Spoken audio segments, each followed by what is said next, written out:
Hello दोस्तों। मैं आज आप सभी को इंग्लिश ग्रामर का क्लास लेने वाला हूं। ठीक है, मैं आप सभी को इंग्लिश ग्रामर में टॉपिक नरेशन के बारे में बताने वाला हूं। ठीक है, नरेशन को ही हम लोग दूसरा नाम से बोलते हैं क्या, स्पीच बोला जाता है। देखिए, मैं आप सभी को आज इंग्लिश ग्रामर का क्लास टॉपिक किस चीज को बारे में पढ़ाने वाले हैं, नरेशन या स्पीच इसी को बोलते हैं। ठीक है जो आप लोग को अगर ये वीडियो है जो आप लोग को टोटली क्लास के लिए, जो भी हम लोग इसको बोलते हैं ग्रामर होता है, जो बचपन से बचपन के लिए पढ़ते हैं। ठीक है, ये जो हम लोग पढ़ेंगे इसमें इसमें जो होगा हम लोग के लिए 11 12 9 10 सारे बच्चों के लिए, 8 9 सारे बच्चों के लिए। ठीक है, या 10th में हो चाहे 11 12 कोई क्लास का हो, ये सारे क्लास के लिए मैंने है। ठीक है, अब यहाँ पर देखिए जो हम लोग पढ़ेंगे क्या टॉपिक, नरेशन स्पीच पढ़ेंगे। अब देखिए जो पढ़ाने वाला मेरा नाम क्या हो गया, तो धर्मवीर कुमार। ठीक है, अब यहाँ पर देखिए आगे एक शायरी है हम लोग के द्वारा बोला जा रहा है, मोटिवेशनल शायरी। ठीक है, मोटिवेशनल शायरी कि जितना अधिक अभ्यास कीजिएगा, क्या बोला जा रहा है कि जितना अधिक अभ्यास कीजिएगा उतना ही अधिक आप क्या होइएगा, चमकिएगा। जितना अधिक अभ्यास कीजिएगा उतना ही अधिक आप क्या होइएगा जी, चमकिएगा। तो आप लोग जितना मान लिया जाए कि हम नरेशन पढ़ाएं आपको। ठीक है, नरेशन पढ़ाएं आपको और आप क्या कर रहे हैं कि उस चीज पर बार बार अभ्यास करें, प्रैक्टिस कर रहे हैं। बार बार जितने ज्यादा प्रैक्टिस कीजिए तो उस पर आपको पकड़ अच्छा बन जाएगा। तो जितना ज्यादा जो प्रैक्टिस कीजिएगा उतना ही ज्यादा आप सीखिएगा। ठीक है,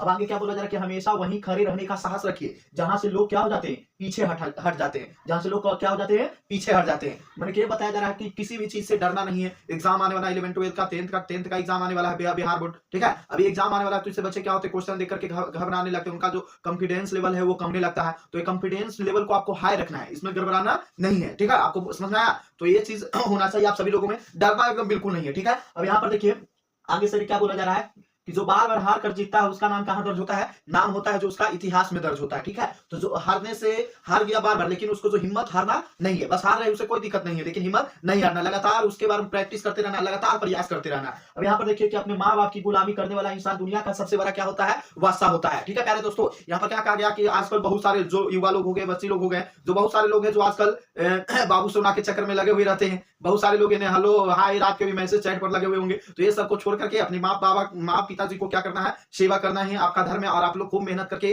तैयारी कीजिए जो कि आप आने वाला एग्जाम में बहुत अच्छा प्रदर्शन कर सके। ठीक है, अब आगे देखिए हम लोग चलते हैं नरेशन पर कि नरेशन क्या होता है, नरेशन के कितने भेद होते हैं। चलिए देखिए, नरेशन है इसी को हम लोग कहते हैं, नरेशन को ही कहते हैं, नरेशन को कहा जाता है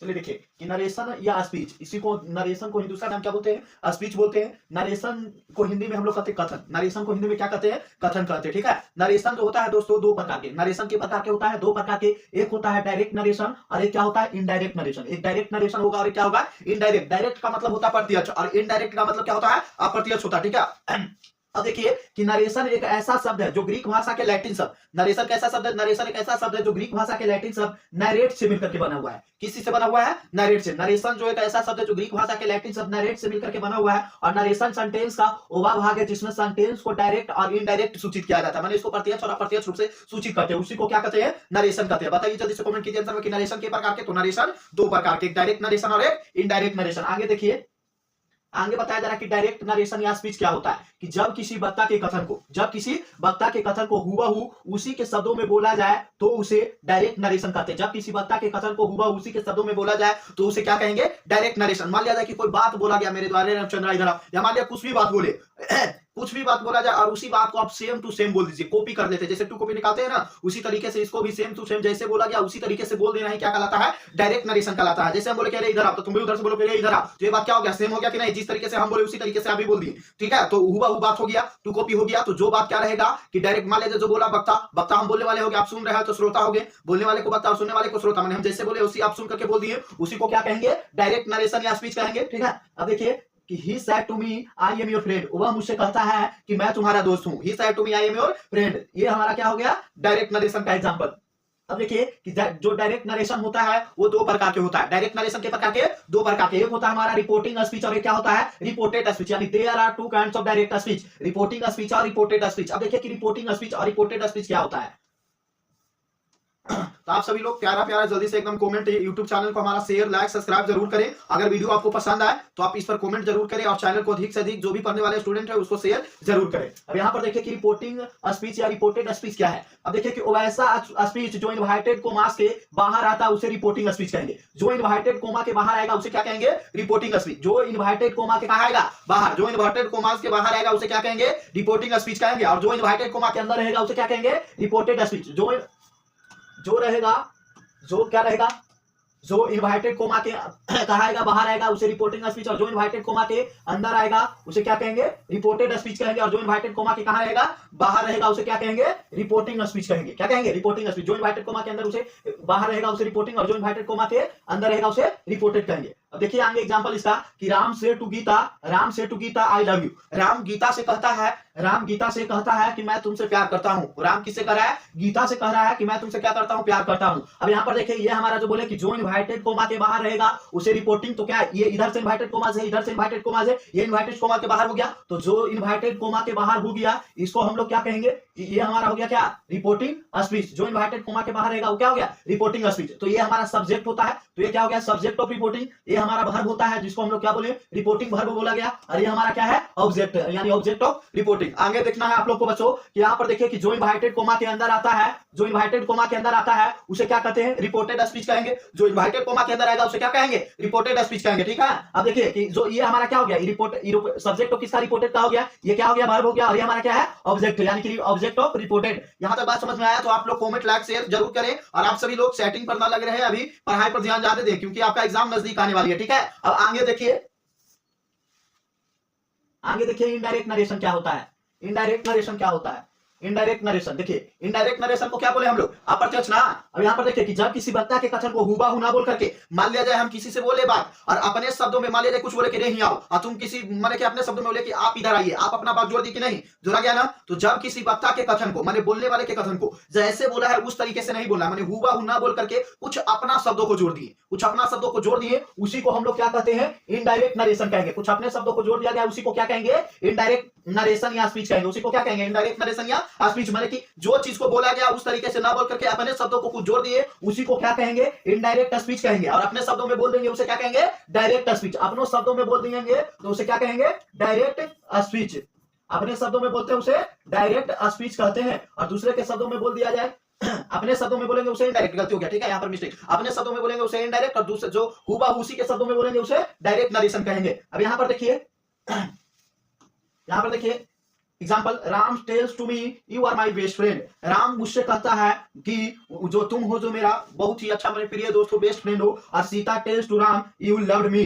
सीता राम से कहती है कि मैं तुमसे प्यार करती हूँ, मैं तुमसे प्यार करती हूँ। ठीक है, अब यहाँ पर ये बात समझ में आया कि जब कोई बात है उसको हुबहू उसी के शब्दों में ना बोल करके अपने शब्दों में बोलना इनडायरेक्ट नरेशन कहलाता है। चलिए आगे हम लोग देखते हैं। देखिए कि डायरेक्ट से इनडायरेक्ट जब भी हम लोग बनाते हैं तो डायरेक्ट से इनडायरेक्ट बनाते हैं। ठीक है, डायरेक्ट से इनडायरेक्ट बनाने के लिए, डायरेक्ट से इनडायरेक्ट बनाते हैं तो इसका दो नियम होता है। डायरेक्ट से इनडायरेक्ट बनाने का क्या नियम, दो नियम। डायरेक्ट से इनडायरेक्ट बनाने का क्या नियम, दो नियम। डायरेक्ट से इनडायरेक्ट में बनाते हैं तो इसका दो नियम होता है। डायरेक्ट से इनडायरेक्ट में बनेंगे तो क्या नियम, दो नियम होगा। पहला हमारा होता है जनरल रूल, पहला क्या होगा, जनरल रूल, और दूसरा क्या होता है, स्पेशल रूल होता है। जनरल रूल को हिंदी में कहते हैं सामान्य नियम, और स्पेशल रूल को हिंदी में क्या कहेंगे, विशेष नियम। स्पेशल का मतलब विशेष और जनरल का मतलब क्या, सामान्य होता है। अब देखिए कि there are three kinds of general rule. जो सामान्य नियम होता है तीन प्रकार के होता है। सामान्य नियम के प्रकार के तीन प्रकार के, सामान्य नियम होता है जो तीन प्रकार के। There are three kinds of general rule. पहला change of person, change of tense, change of other part of speech. Change of person, change of tense, change of other part of speech होता है। ठीक है, ज्यादा इधर उधर नहीं देखिए, यहाँ वीडियो पर एकदम ध्यान रखिए। ठीक है,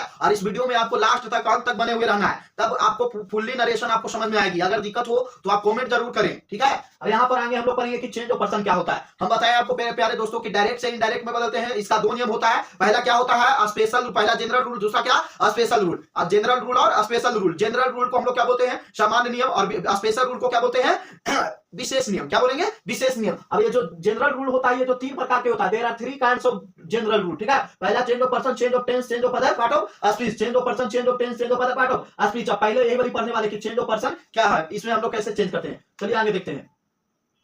देखिए कि चेंज ऑफ जो पर्सन है, आप लोग पढ़े होंगे change of person. Change of person आप लोग को जरा मालूम होगा, याद होगा। चेंज ऑफ पर्सन में क्या होता है पढ़े ना कि first person, second person, third person, singular plural होता है, ठीक है। इसका ऑब्जेक्ट होता है, पोसेसिव केस होगा, नॉमिनेटिव केस में क्या होगा, ऑब्जेक्ट में क्या होगा, यही सारा चीज। अब यहाँ पर देखिए कि इससे पहले एक चीज हम लोग जान लेते हैं, इसका एक ट्रिक होता है। ट्रिक क्या होता है कि सन 123, ट्रिक क्या होता है, सन 123, सन 123। ये वाला ना समझ आए, सन बेटा बेटा होता है, ठीक है। अब यहाँ पर देखिए एस का मतलब होता है सब्जेक्ट, एस का मतलब क्या होता है, सब्जेक्ट होता है, एस का मतलब क्या होता है, सब्जेक्ट होता है, एस का मतलब सब्जेक्ट, एस का मतलब क्या, सब्जेक्ट होता है, एस का मतलब सब्जेक्ट होता है, ठीक है। और जो ओ का मतलब क्या होता है, ऑब्जेक्ट होता है, ओ का मतलब क्या, ऑब्जेक्ट। और एन का मतलब होता है नो, एन का मतलब क्या, नो। और एस का मतलब जो सब्जेक्ट, और ओ का मतलब क्या, ऑब्जेक्ट। यानी कि जो एफ एस है, यानी एक का मतलब आप समझ रहे फर्स्ट पर्सन, दो का मतलब सेकंड पर्सन, और तीन का मतलब थर्ड पर्सन। अब ये जो फर्स्ट पर्सन होगा ना, फर्स्ट पर्सन बदलता है सब्जेक्ट के अनुसार। फर्स्ट पर्सन किसके अनुसार बदलेगा, सब्जेक्ट के अनुसार। फर्स्ट पर्सन किसके अनुसार बदलेगा, सब्जेक्ट के अनुसार बदलेगा, ठीक है। और सेकंड पर्सन जो बदलता है ऑब्जेक्ट के अनुसार।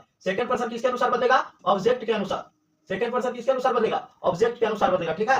सेकंड पर्सन ऑब्जेक्ट के अनुसार, और थर्ड पर्सन में होगा जो कोई चेंजिंग नहीं होगी, थर्ड पर्सन में कोई चेंजिंग नहीं होगी, जैसे रहेगा उसी रहेगा, इसमें कोई चेंजिंग नहीं होगी, ठीक है। अब यहाँ पर बात समझ में आया कि फर्स्ट पर्सन सब्जेक्ट के अनुसार, सेकंड पर्सन ऑब्जेक्ट के अनुसार, और थर्ड पर्सन में कोई चेंजिंग नहीं होगी। बात समझ में आया कि नहीं, यहाँ तक आगे देखिए। हम लोग को मालूम होगा कि फर्स्ट पर्सन का होता है जो सिंगुलर में आई होता है, और प्लूरल में क्या होता है, बी होता है। यानी कि एक वचन से बहुवचन आप लोग बचपन में बहुत बनाएंगे कि सिंगुलर से प्लूरल बना, ठीक है। अब यहाँ पर देखिए कि फर्स्ट पर्सन का सिंगुलर में क्या होगा, आई, और इसका पीए का मतलब होता है पोसेसिव एडजेक्टिव। पीए का मतलब क्या, पोसेसिव एडजेक्टिव। आप लोग प्रोनाउन के बारे में पढ़े होंगे, पढ़े कि नहीं, प्रोनाउन के बारे में, एडजेक्टिव के बारे में, विशेषण के बारे में पढ़े होंगे, प्रोनाउन के बारे में पढ़ेंगे। प्रोनाउन क्या होता है, तो pronoun is a word that is used in the place of noun. जो क्या है, सर्वनाम क्या है, सर्वनाम वैसा शब्द है जो संज्ञा के स्थान पर, संज्ञा के बदले में हम लोग प्रयोग करते हैं, उसी को क्या कहते हैं, सर्वनाम कहते हैं। जैसे आई, बी, ही, सी, इट, उत्तम पुरुष, मध्यम पुरुष पर है ना, उत्तम पुरुष, मध्यम पुरुष और अन्य पुरुष। यही फर्स्ट पर्सन, सेकंड पर्सन और थर्ड पर्सन हो गया।